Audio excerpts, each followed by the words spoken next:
So my name is Martin Pople. I've been working in Formula One for 24 years and I'm Trackside Manager for DHL F1 logistics operation.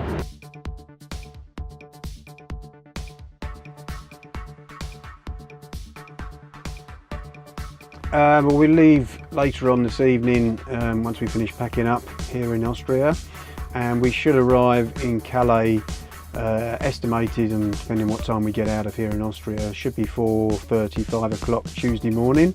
That's with two drivers, and then we have a third driver that will meet us. They're all coming down from the UK, so they're going to come over and they're taking the trucks from Calais up to Silverstone, because you can't do it with two drivers.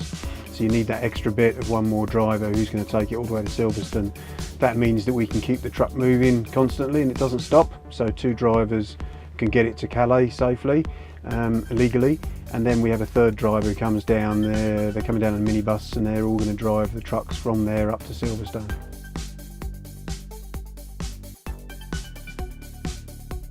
It's one of the engine suppliers, their trucks. So it's all their spare equipment, spare engines, their toolboxes, all their equipment they need for the races, and they support three teams. So there's three engine teams worth of equipment in the back.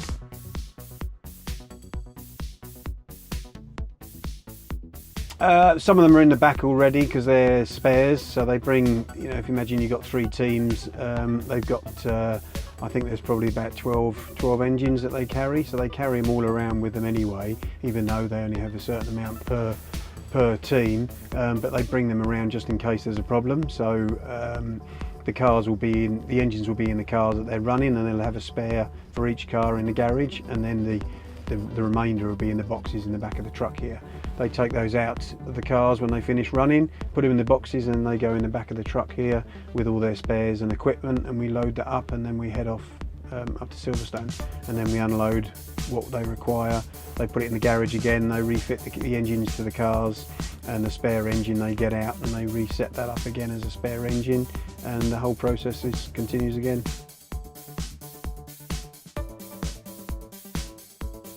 Yeah, you pick it up again quite quickly. It's I was driving for quite a few years, so it's like riding a bike. Once you get back on it again, you remember what you're doing and it comes back to you again. So haven't killed anybody on the way yet, so it's been okay.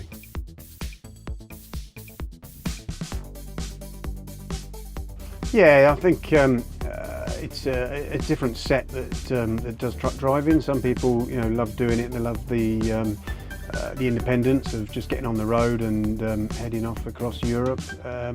It's not for everybody, but the guys that do it with us really enjoy the driving part of it. It's probably one of their favourite parts.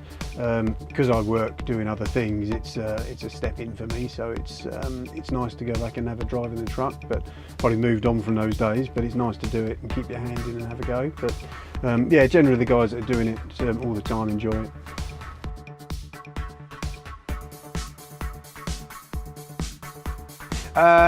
Well, probably the truck's got more torque, but the Formula One engine's obviously got a lot more power and speed. So yeah, it's not quite comparable.